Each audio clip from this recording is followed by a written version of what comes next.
Hi, my name is Connie Clarnis and you're watching the video on the characteristics and etiology of esophorias.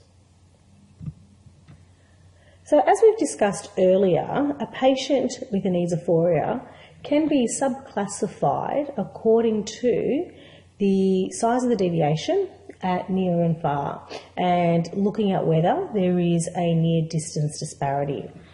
So a patient with an esophoria can have a convergence excess esophoria, which is where the ESO deviation is greatest at near. If the ESO deviation is greatest at far, then we have a divergence weakness esophoria, and where it's similar between near and far, so no more than 10 diopter difference, then we have a basic esophoria or non-specific esophoria. Of these three, the divergence weakness esophoria is the least common, and this is because when we look into the distance, there is less accommodation, therefore less accommodative convergence, and as such, it's less likely that an ESO deviation will become larger at that distance. Okay, now when we cover test the patient, we'll see whether the esophoria has got rapid recovery or poor recovery, for instance, or whether it breaks down into an esotropia at times. So where we have rapid recovery or good recovery, we have a well-compensated esophoria, and where there is, for instance, slow recovery or the esophoria breaks down to an esotropia, then we have a decompensating esophoria. Moving on to the causes of an esophoria, here is a list of some of the types of causes of the deviation. This is not an exhaustive list, but it gives you an idea or a broad view of the type of conditions that may lead to an esophoria. So from a narrow IPD to having refractive error to having a high ACA ratio or low fusional divergence, etc., will lead to patients developing an esophoria.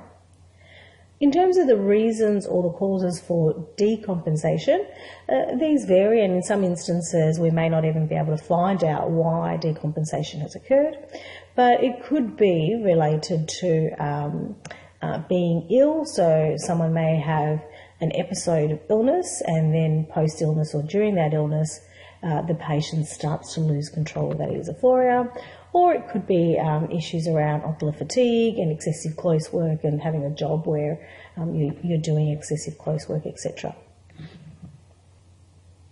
And finally, let's take a look at the symptoms that a patient will experience if they have a decompensating esophoria. And these are the same as those that we've seen for a decompensating exophoria.